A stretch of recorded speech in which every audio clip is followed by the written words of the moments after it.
message from Her Majesty the Queen. Monsieur l'Orateur, un message de Sa Majesty la Reine. Messager, admit the messenger.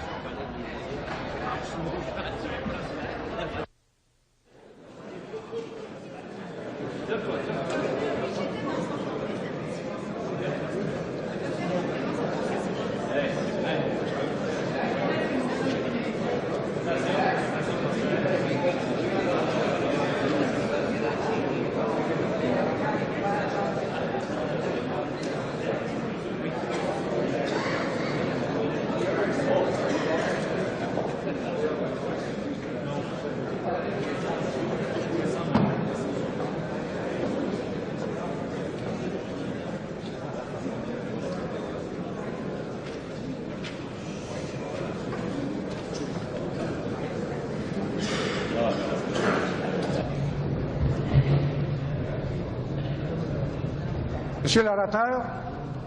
Mr. Speaker, it is the desire of Her Majesty the Queen that this chamber do attend her immediately in the chamber of the Senate. It is the pleasure of the Queen that this Honourable House attends her immediately in the chamber of the Honourable the Senate.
Honorables membres du Sénat. Honorable members of the Senate, members of the House of Commons. I have greatly looked forward to being with you here in the Canadian Parliament in my Silver Jubilee year. Wherever I am in this wonderful country of Canada, with our vast resources and unlimited challenges, I feel thankful that Canadians have been so successful in establishing a vigorous democracy, well suited to a proud and free people. Surrounded in this historic chamber by the symbols and records of generations of Canadian legislators, I am very conscious of what Parliament has achieved by transforming the visions and ideals of a great country into the enduring law of the land. In 10 visits together to Canada, spread over a quarter of a century, 7 in the last decade alone, Prince Philip and I have met many thousands of Canadians in all walks of life, of all ages, in every province and territory. My happiest memories of our travels throughout Canada have been these individual contacts, which have revealed the enormous strength and astonishing diversity of this nation. A generation of Canadians has been born and grown to maturity during my reign. I know you will understand when I say that I have a special interest in these young men and women, contemporaries of my own children. They are people made strong by the achievements of their parents and grandparents, but not imprisoned by the prejudices of the past. In their sensitivity towards other people, in their sense of justice, their generosity and goodwill, lie not only lessons for us all, but also the best and surest hope for unity and understanding among Canadians everywhere. I look forward to meeting more of them next year in Edmonton, when I shall have the pleasure of opening the Commonwealth Games. I have always been full of admiration for what Canada is. The new generation fill me with confidence for what Canada can become. The growth of these young men and women over the past quarter century has been matched by a rapid expansion of Canada's economic strength and international stature. Within an evolving Commonwealth, Canada's influence is steadily growing, particularly as an advocate of human dignity, justice, and cooperation. This greater influence has been used by Canada to pursue such critical goals as a more equitable sharing of wealth and opportunity, the enhancement of individual freedom, the conservation of the planet's scarce resources, and the prudent control of nuclear technology. The post-war period of sustained economic growth conferred great new wealth upon Canada. Productivity and standards of living improved substantially, and the country could afford to provide better economic protection for the sick, the aged, the unemployed, and the poor. But growth produced new sets of problems with which the world community has not yet learned to cope successfully. High rates of unemployment and inflation are clear signals of the inadequacy of economic strategies appropriate to simpler times. They are also signals of the urgent need for important structural adjustments in the economies of Canada and other industrialized countries. More than that, they are the symptoms of an illness, which can be cured only by a readjustment of our values and by a rediscovery of the merits of self-discipline and fair sharing.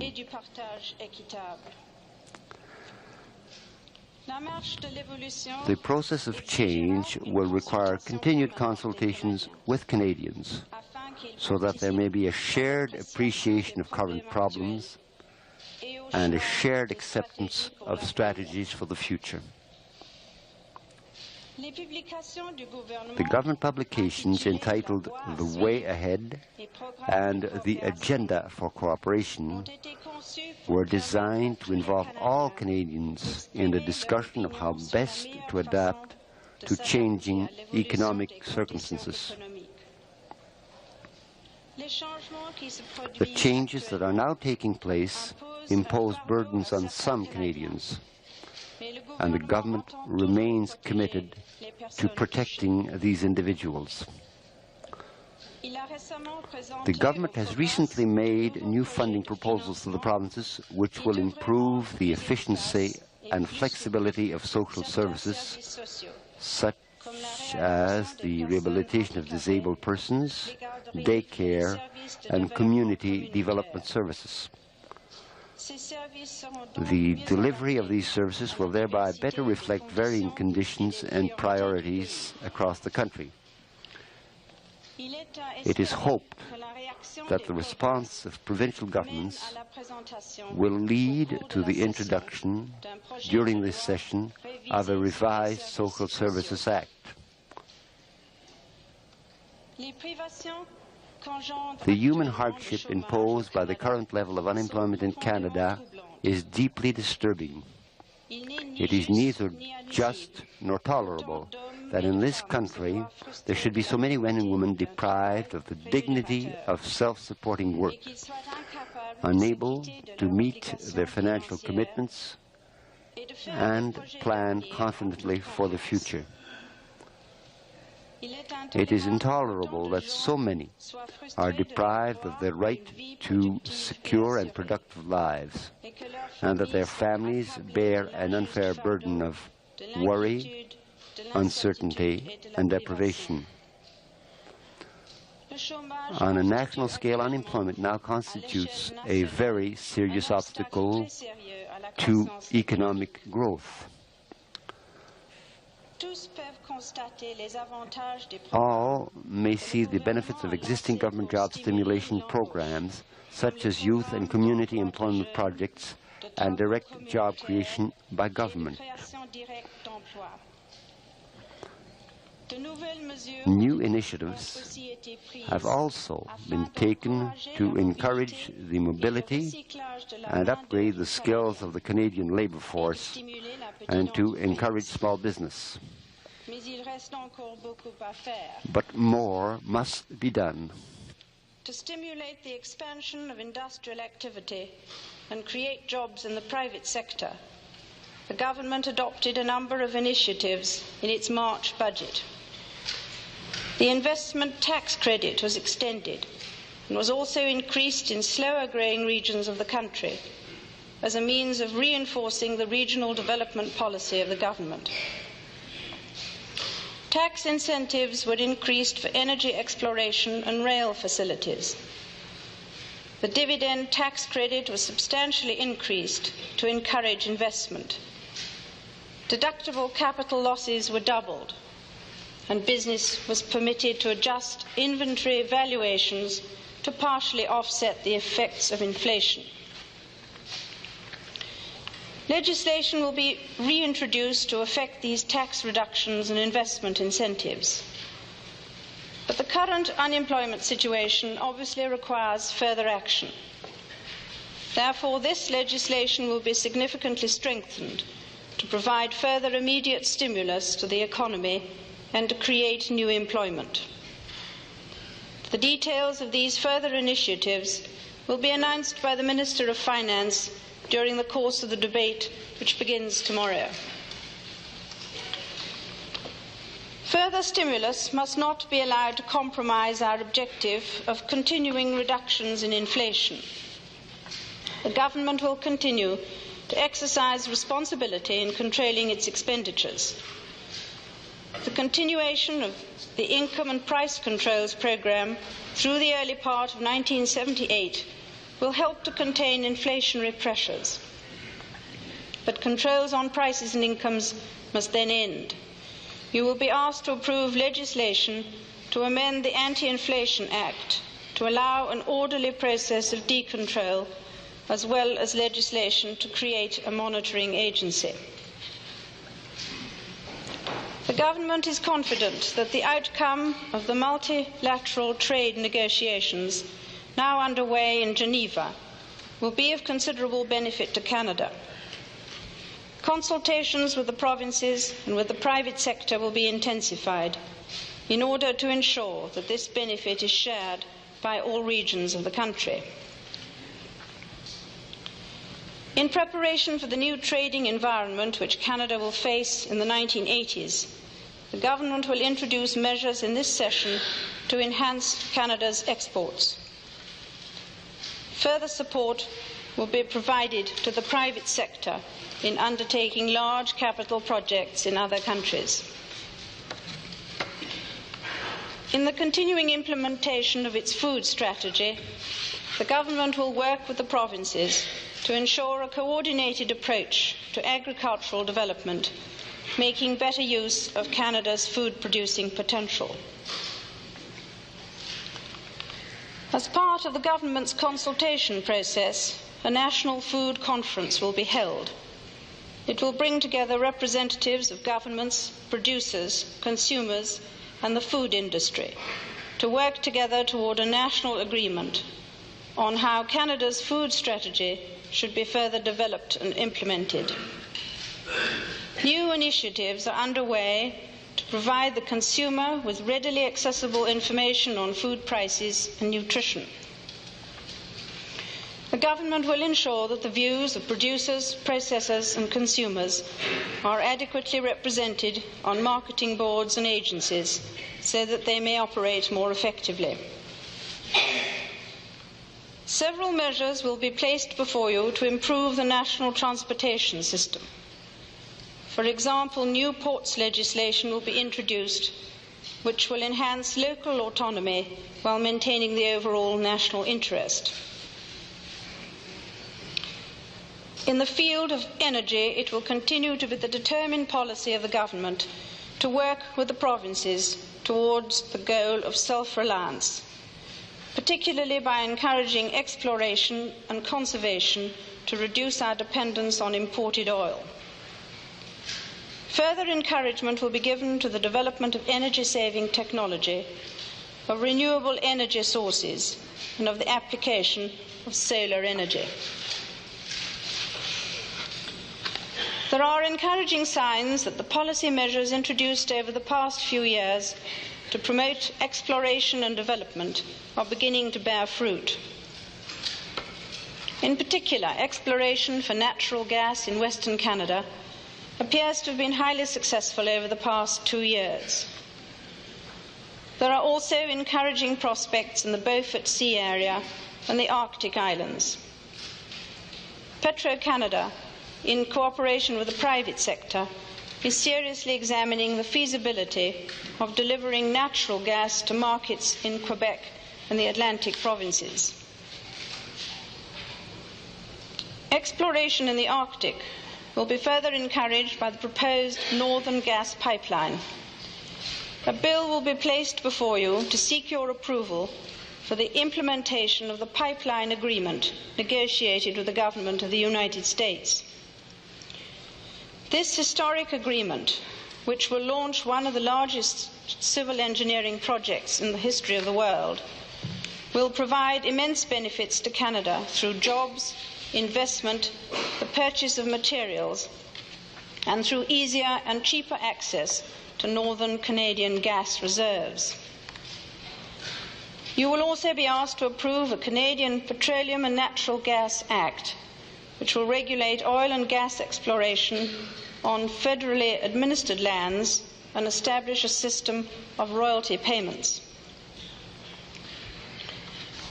The government is committed to ensure that northern development occurs in a manner consistent with the rights of northern native peoples, to negotiate a just and reasonable settlement of their land claims, and to participate in and shape such development. Consultations with native groups are continuing. In the Yukon, the government will propose special measures to ensure that pipeline construction will not prejudice native rights or foreclose opportunities. In the Northwest Territories, the government has appointed a commissioner to consult with interested groups and advise on the pace and manner of the further constitutional evolution of the territories. L'influence de l'économie sur la vie So quotidienne pervasive des are Canadiens economic influences on people's daily lives that failure to secure economic stability and justice would in itself stimulate a sense of alienation, mutual hostility, and divisiveness. In the context of the current national unity debate, therefore, it is imperative that feelings of linguistic or cultural inequality not be allowed to be further poisoned by evidence of economic injustice. Conversely, there is no doubt that the level of uncertainty evident in Quebec has a negative effect on the economy. Few countries are as blessed as Canada, where a wealth of freedom and of this world's goods is apparent for all to see.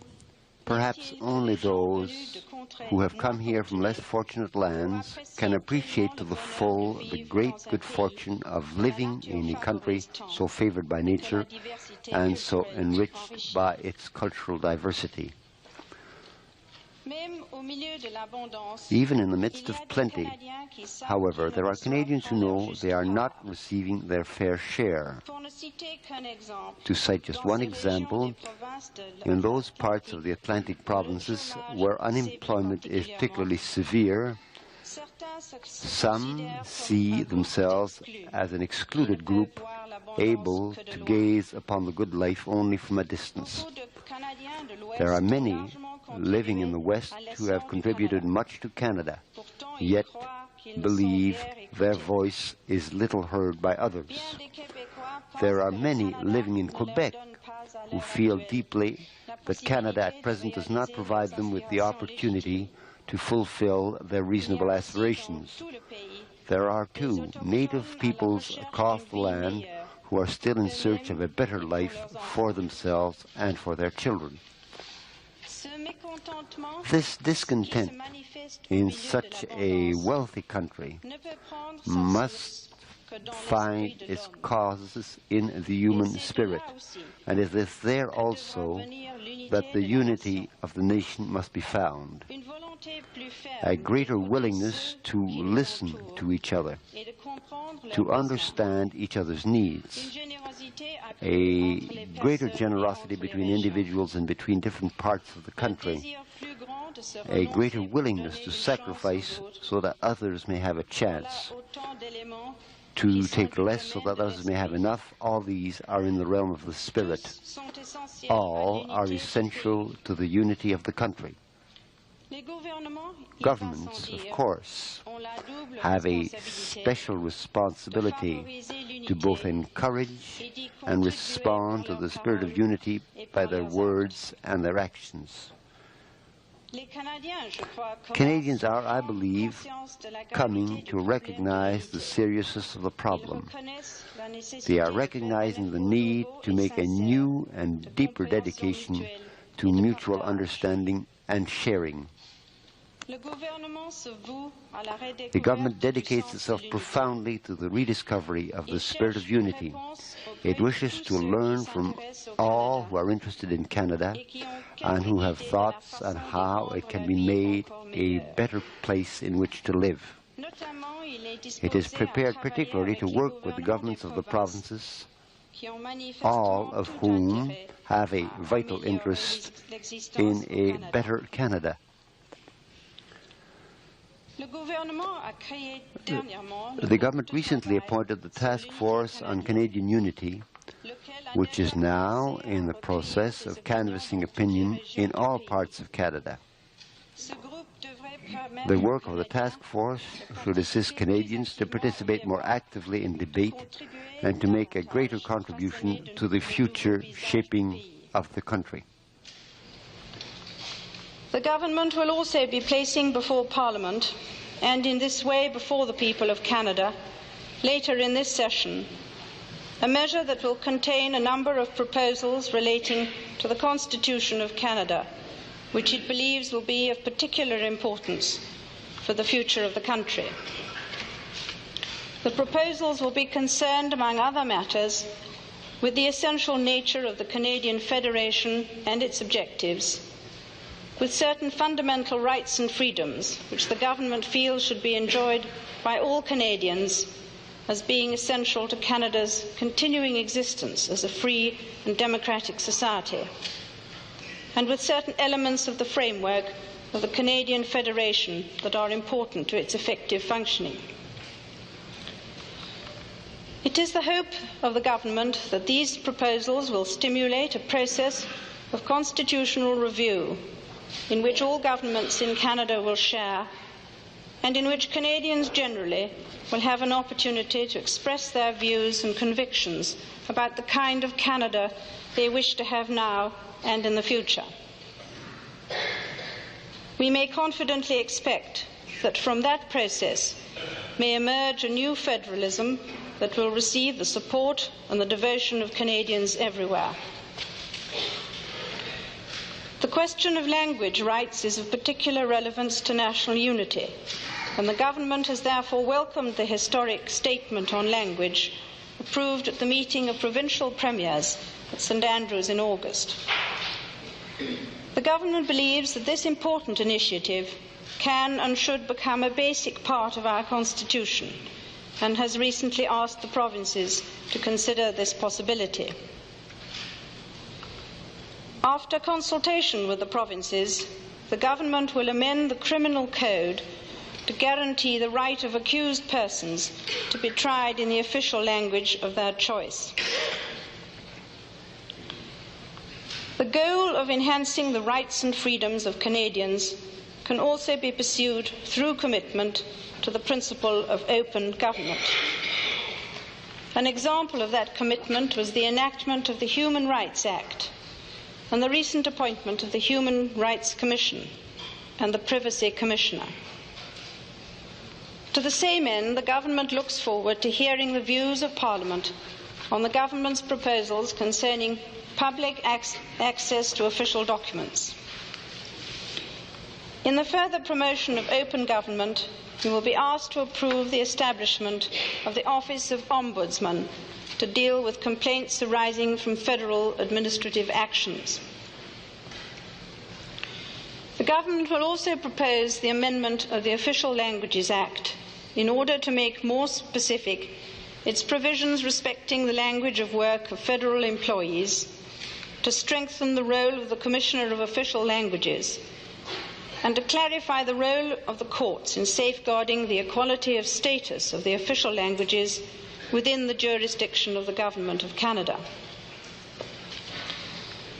A comprehensive policy for official language minorities will be announced, and initiatives will be taken to ensure its full implementation within federal institutions. In the coming months, the government will be proposing specific initiatives to be taken in collaboration with the provinces and exploring ways of assisting the provinces in measures which they propose for ensuring greater availability of education in both official languages to all Canadians. The unity of Canadians is often judged by the manner in which the federal and provincial governments work together for the benefit of the citizen.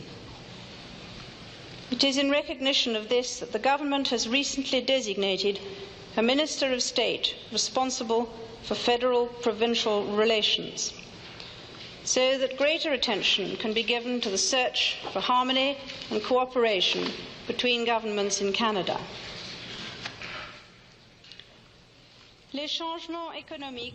Given the new economic realities to which Canada must adjust, and the urgency of promoting linguistic and cultural harmony, it is readily apparent that Canada is now entering a new era.